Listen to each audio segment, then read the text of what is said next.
Let's get right to breaking news out of Ferguson. Reports of shots fired at the same apartment complex where Michael Brown was shot and killed. And just minutes ago, people broke into a beauty salon on West Florissant Avenue. News Channel 5's Casey Nolan is in Ferguson with the late-breaking update. Casey? Mike and Ann, that beauty supply store that was broken into is not far at all, less than a block or so from the apartment complex where the call went out for shots fired. Let me get you into the video here as Don Galloway zooms in. What you can see here is a police scene. They've surrounded the building. What's a little out of our view because we have backed up to not add any energy to this situation. As you may be able to hear overhead, what looks to be a police helicopter, judging by the spotlight that's coming from it.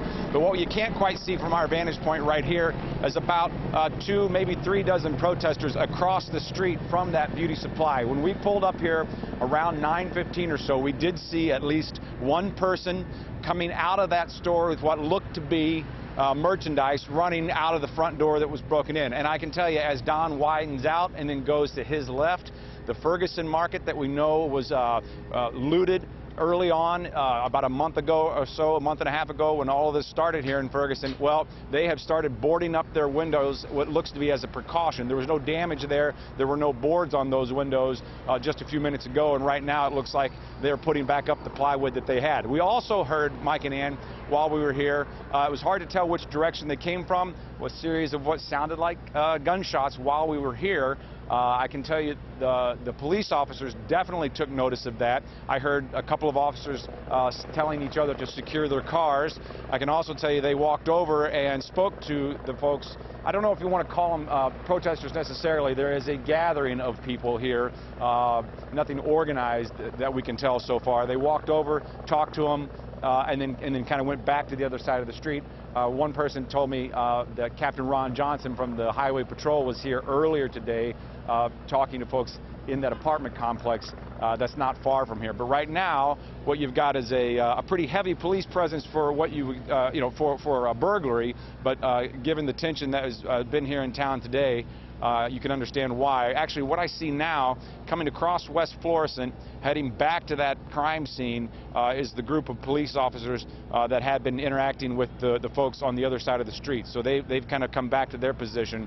No one in riot gear from police departments here. No one in any kind of tactical gear whatsoever. These are regular patrol uniforms we see from Ferguson, from the Missouri Highway Patrol, and from St. Louis County. And again, at least one helicopter we've seen overhead with the spotlight coming down, guys.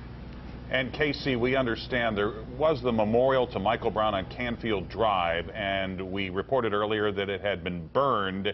What was done about that tonight? Yeah, well, a couple of things. One, it was rebuilt, and some would say bigger than it was before. Another person said that they believe this tension is directly related to that. One person who declined to go on camera, who's been out here quite a bit kind of documenting some of this stuff since the beginning, told me he saw this coming all day. And I said, why? And he said, because of the memorial. I said,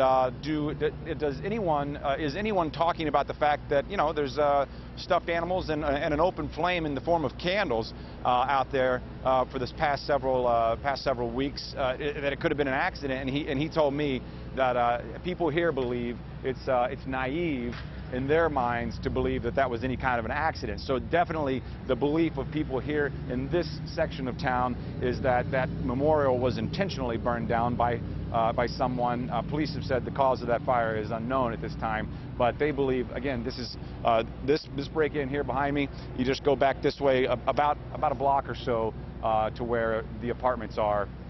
Give me 1 second. Rick Meyer here is telling me that about 200 people now. This crowd has grown. About 200 or so are gathered just out of our view. And again, we could get you a better television picture, but the idea of being back here is that we don't add any energy, as I said, to this situation. Mike and Ann, we'll send it back to you for now. All right, Casey, thank you.